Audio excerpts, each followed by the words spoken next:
In a previous video, I gave Josiah Royce's definition of loyalty. Royce defines loyalty as the willing and practical and thoroughgoing devotion of a person to a cause. In this video, I want to look at Josiah Royce's argument that loyalty is the supreme moral good. So Royce argues that loyalty is a good. Sometimes he'll talk about it as a prudential good, but it's pretty clear because he explicitly states it's also a moral good. He gives two arguments as to why this is the case. The first argument is the higher argument, or you could think about it as, let's say, the higher answer to the question of why is loyalty a good. Here is the higher argument. The first premise states that there are causes that are morally good. These are the so-called higher causes. Some examples might include living in a clean environment, access to education, water, clean air. Let's say the search for truth, or I don't know, the survival of the species. The second premise states that habits of action that aid in the realization of these higher causes are themselves good. So anything that contributes to making these higher causes a reality is good. The third premise is that loyalty is a type of habit of action that can aid in the realization of these higher causes. Another way of putting this is that these higher causes actually need loyal people to make them a reality. So you need scientists to be loyal to the truth. You need soldiers to be loyal to the war effort. You need teachers to be loyal to the continued education of the students. You need construction workers to be dedicated to their particular craft. And so if there is a particular cause that we take to be good, then loyalty can be considered, let's say, an instrumental good. Having loyalty in the world is a good thing because it increases the sort of realization of those good causes. The problem, however, is that in order for loyalty to be good in this particular case, what we need is to know the causes that are actually good. We need to know the higher causes that are worth our loyalty. And so if there's an evil cause out there, let's say the destruction of the species, well, then we might say that, loyalty is a good for that service of that evil cause, which is, counterintuitive. So in order for loyalty to be good on this higher answer question, we actually already need to know the quality of the cause to which we're loyal to in order to say that, loyalty in the world is a good thing because it enacts these good causes. But we actually have to know what the good causes are. So there's another argument that Royce gives for why loyalty is a good, and this particular answer or argument we might call the lower answer. The lower answer says that we can specify that or argue that loyalty is good, and we can do this independent of the goodness or badness of the cause. So the idea here is that loyalty is good for the loyal individual, independent of whether or not the cause is good or not. So this would be a way of establishing that loyalty is a good without knowing whether the higher cause to which we're loyal to is good or bad. The short of it is that we look at the effects of being loyal. So if you are loyal, then there are certain effects that are produced that are good for you as an individual.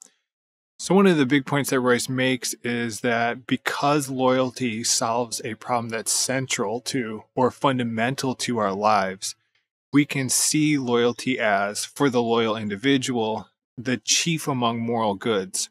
So Royce points to the fact that, or argues to, that loyalty is such a great good because it solves this particular problem. So my plan is just to articulate the problem and then talk about how loyalty solves it. So the problem that Royce is concerned with is what we'll call the self-determination problem, or the self-determination question. The question is pretty simple to state. It's what's my purpose? Why am I here? What should I do with my life?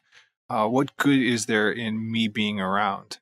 And so this is a problem that's commonplace. People wonder, what should I do with my waking moments? Or in a more existential thread, like, what's the meaning of my existence? And so what we do is we struggle to find our fit or place in the world. And this struggle certainly causes us dissatisfaction. If we knew our answer to this particular question, then we would know what to do with our free time or moments that don't have to deal with survival.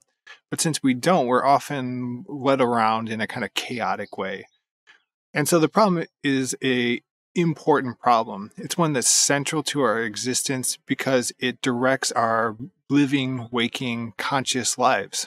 Royce makes three major points with respect to this question. The first point that he makes is that when we first try to answer this particular question, we often get our answers to this question from without, or what sometimes he'll call the social sphere. So we pull from the social sphere to try to answer this question of what should I do with my life from something outside of our will, from a plan that's already out there, and try to adopt it as our own. The idea is that the social order suggests plans for our lives. It gives us suggestions as to how we should live our lives, and we start to try to answer this particular question by imitating or adopting those plans as though they were our own. So examples are plentiful. We just need to look for cases where we imitate the lives of others, or someone gives us a life plan and we adopt it provisionally as our own. So certainly as a child, I'm guilty of this. When I was younger, I'd throw the football around in the backyard and pretend to be Jerry Rice. Or when I played basketball, I thought I could be, Reggie Miller. Or when I used to engage in distance running, I thought, I want to model my life around Steve Prefontaine. These are life plans that are already existent out there in the social order. And I kind of imitated them and sort of tried to solve my own kind of question of what should I do with my life by adopting someone else's life as though it were my own. But there are other, non-sports related examples. Children pretend to be teachers or parents or doctors or police officers or firefighters. And in doing this, they are looking at a plan that's out there in the social order and treating it as though it is the solution to this self-determination question. What should I do with my life? Well, I should be a teacher, a parent, a doctor. Other examples might include you might pretend to be a pop star or model your life around a particular model, maybe the president, maybe if you're religious, your pastor or priest. In all of these cases, what we're doing is looking at some life plan that's out there in the social sphere, and then we're answering the self-determination question, what should I do with my life, by treating their plan as the answer to our question. So to summarize this point, the point is that the social order gives the initial suggestion for a life plan, and we provisionally adopt these life plans through imitation. So the second point that Royce makes is that we can never fully imitate the life plan suggested by the social order. We can never copy these life plans and make them our own. We can never see, there's a life out there, a model, a teacher, a priest, and say, I'm going to be exactly like that individual. For Royce, the reason is because we're sort of naturally creative or rebellious or just concerned with our own self-will, what we want. And so we're just faced with novelty. We can never adopt the life of another because they simply lived in different circumstances than our own. Royce gives a lot of examples of this, but we could think of some of our own. Think about when you learn language. Yes, you may imitate language of another individual, but then you just use it creatively or rebelliously. You can think about this with respect to customs as well. You adopt certain customs that are found or traditions that are found in society, but then you add your own novel flair to it, or you reject certain customs because you find them distasteful. If I had to give an example, even though I wanted to be like Jerry Rice or Reggie Miller or Steve Prefontaine, these were particular individuals that I looked up to or tried to model or imitate. I never actually wanted to be them. I always wanted to be like them. And so even though there could be answers that they suggest through their life plans, I could never imitate them completely or copy them. I could never make their life plan my life plan. So the point I want to make is that while the initial origin of our life plan is suggested from an external or social sphere, the ultimate justification or adoption or acceptance of a life plan must ultimately be found from within. The external source can never fully determine my life plan. It always has to come with some kind of willing consent on my part, and that willing consent can never be just a mere copying of someone else's life plan. This brings us to our third and final point concerning the self-determination question. Recall that the first point was that the social sphere suggests certain life plans, how we ought to live. But we never can fully accept these life plans because of a kind of rebellious or creative nature. So the external suggests, the internal accepts. So the next suggestion, though, might be that we can simply look from within. We look engage in an introspective analysis of our desires, our inner life, and we can find how we ought to live.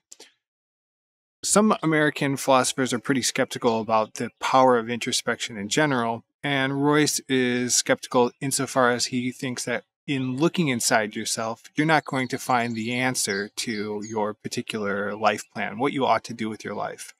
He says when you analyze this inner self, all you really find are a bunch of natural desires or impulses, maybe behaviors or attitudes that were shaped by something external to you, training, education, experiences, and also a bunch of momentary or chaotic impulses that are often conflicting. So the idea here is, this third point is that the introspective analysis of yourself does not provide you with enough resources to answer this particular question. It doesn't tell you what to do with your life.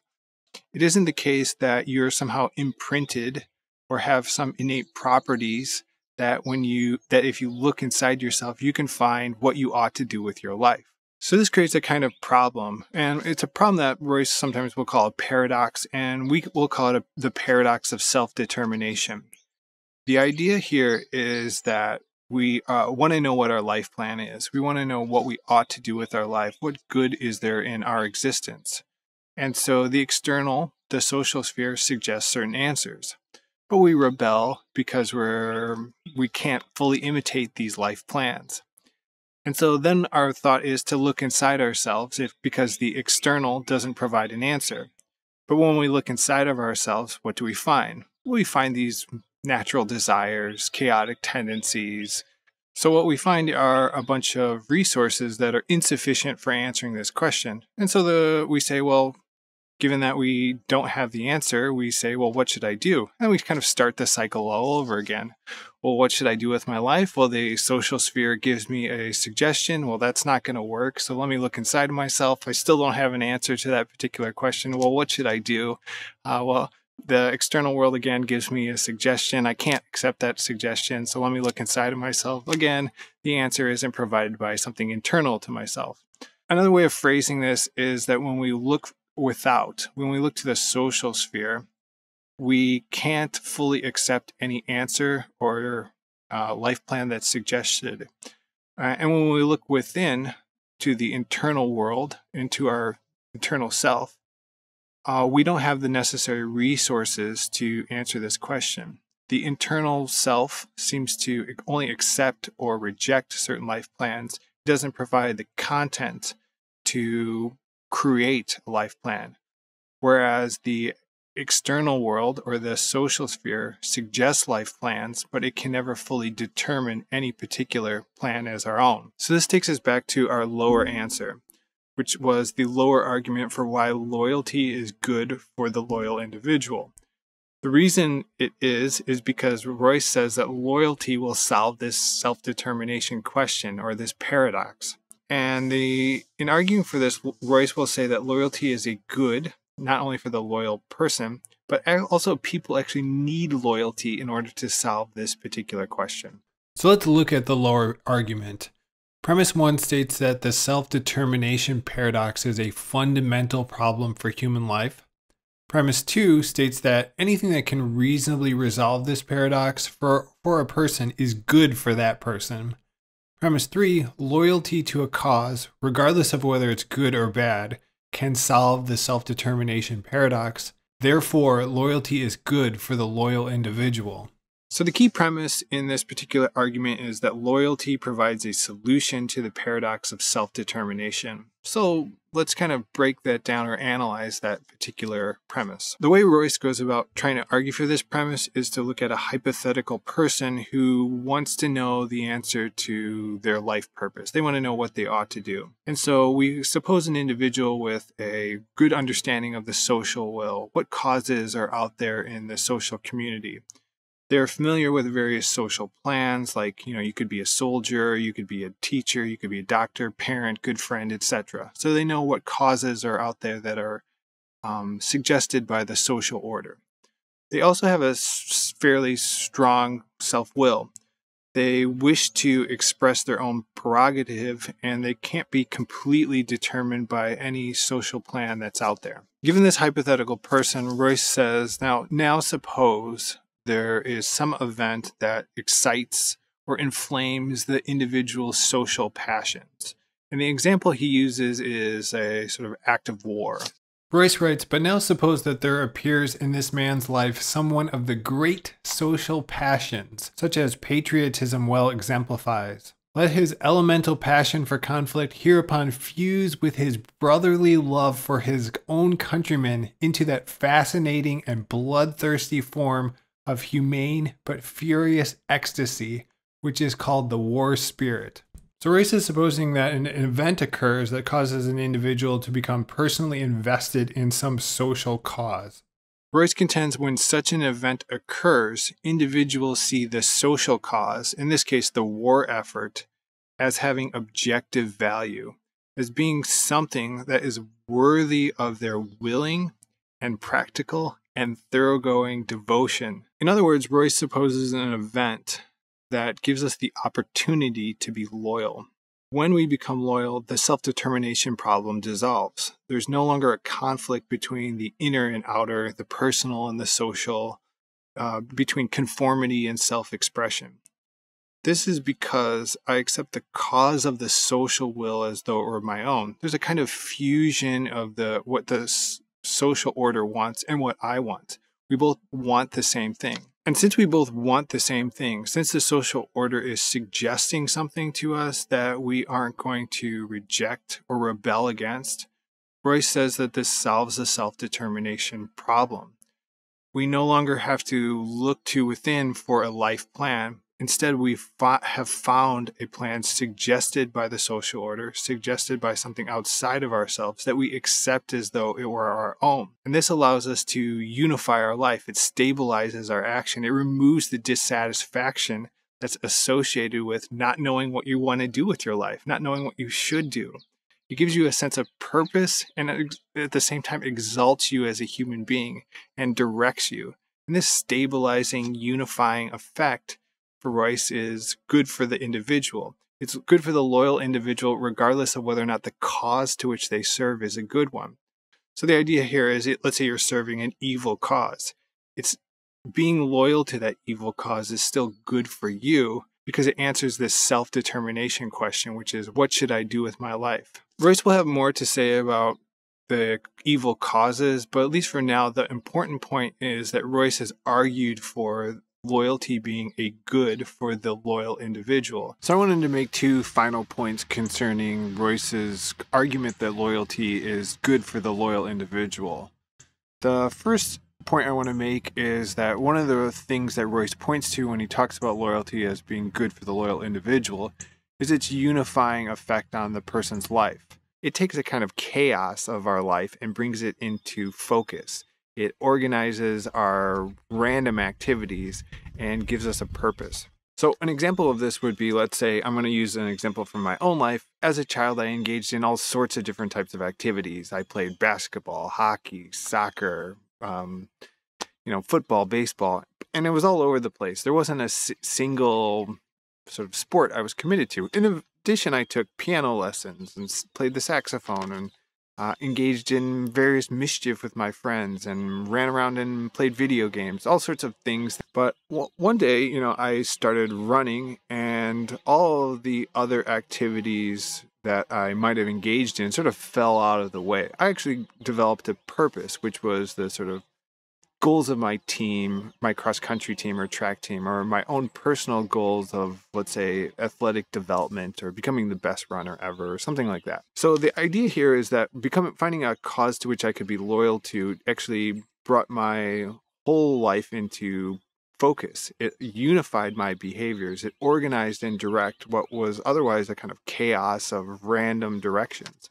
So there was this social cause that's out there, which others could be committed to. Let's say the cross-country team winning a particular championship. Other individuals are committed to it that I've found personal interest in, and in being loyal to it, I gain the benefits of loyalty, which is the answer to the self-determination question, but also I unified and directed all my activities into a singular focus. Now, this isn't to say that like the only thing I did was run. Certainly I had other loyalties, but having this cause to be loyal to took what otherwise was a kind of chaos and brought it into focus, gave it some direction, gave it some purpose. The other point I want to make concerns Royce's example involving the war effort. His example is pretty extreme. He says some event occurs and individuals become instantaneously loyal. But what I want to insist upon is that loyalty doesn't emerge all the time through a single event. Sometimes you develop your loyalty through repeated experiences, so an accumulation of events that ultimately cause you to be loyal. So I want to use the example again of becoming committed to distance running. Now, I didn't watch television or see some race that caused me to be loyal. Certainly this happens for some individuals, but for me, I started with a kind of state of neutrality concerning it. I was thinking, running, it's meh, it's all right, I'm going to try it out, just like I tried the many other activities I participated in. But after running 10 miles, 20 miles, 30 miles, hundreds of miles, then that state of neutrality turned into a, let's say, mild loyalty. And that mild loyalty slowly grew into a sort of serious commitment to this particular cause, such that it became one of the most important commitments of my life. So the point I want to make here is that in order to become loyal, it need not be the case that a single event causes you to find a cause that you can willingly, thoroughly, and practically be committed to. Instead, many events might ultimately bring about this loyalty. Another example of this would be my daughter's well-being, her continued health, her education, all the things that are associated with her. These are causes which other individuals are committed to, for example, her teachers, that I personally have a willing and thoroughgoing and practical commitment to. So I'm loyal to these causes that concern her. But my loyalty didn't develop overnight. It didn't occur exactly when she was born. Instead, it's been something that's been developing over time. When she was not yet born, I had a kind of mild state of loyalty to her. Then when she was born, maybe that loyalty increased somewhat. And as she's grown, I've become increasingly loyal to these causes that concern her. So again, this is an example where loyalty doesn't have to emerge all of a sudden in one single event, but instead can grow through continued experiences, continued events,